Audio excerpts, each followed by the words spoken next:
नमस्कार, मराठी अमृतधारामध्ये आपले स्वागत आहे। आज मी तुम्हाला दिव्यांच्या अमावास्येची कहाणी सांगणार आहे। दीप अमावास्येच्या दिवशी ही कथा जरूर ऐकावी किंवा वाचन करावे।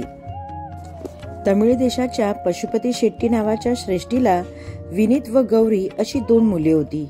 लहानपणीच दोघांनी असं ठरवलं होतं की गौरीला ज्या मुली होतील त्या तिने विनीतच्या मुलांना द्यायच्या।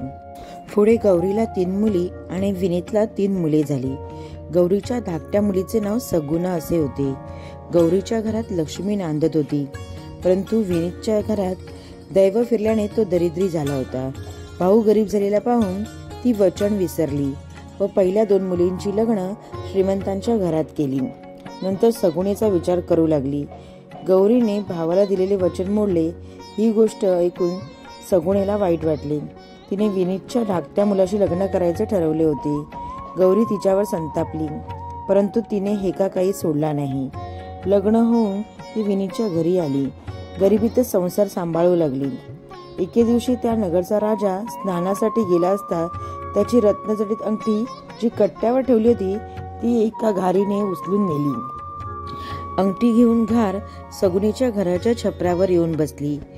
ती खाद्यवस्तू नाही असे समजल्यावर तिथेच टाकून उडून गेली। नंतर ती सगुणेला मिळाली। ती राजाची आहे हे समजताच सगुणेने ती राजाला नेऊन दिली। राजाने प्रसन्न होऊन तिला बक्षीस दिले व अजून काही हवे असेल तर माग असे सांगितले। सगुणेने सांगितले की फक्त येत्या शुक्रवारी राज्यात फक्त माझ्याच घरी दिवे असावे व दुसऱ्या कोणाच्याच घरात दिवे लावू नयेत असा हुकूम काढा। राजानेही तसे केले। मग शुक्रवारी सगुणेने सर्व घरभर दिवे लावले। तिने उपवास केला। राज्यात कोणाच्याच घरात दिवे नव्हते। आपल्या दोन्ही दिरांना पुढच्या व मागच्या बाजूला उभे केले व येणाऱ्या सवाष्णबाईंकडून परत जाणार नाही अशी शपथ घाल व घराच्या मागच्या बाजूने जाणाऱ्या बाईकडून परत येणार नाही अशी शपथ घाल। त्याप्रमाणे त्यांनी केले।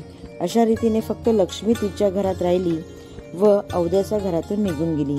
या घटनेमुळे सगुणेच्या घरात लक्ष्मी कायमची राहिली व घरात धनधान्य खूप झाले। राज्यातले लोक सगुणेला लक्ष्मीचा अवतार मानू लागले। अशी ही कथा दीप अमावास्येसाठी सांगितली आहे। कथा आवडली असेल तर आमच्या व्हिडिओला लाईक करा, शेअर करा आणि सबस्क्राईब करा। मराठी अमृतधारा।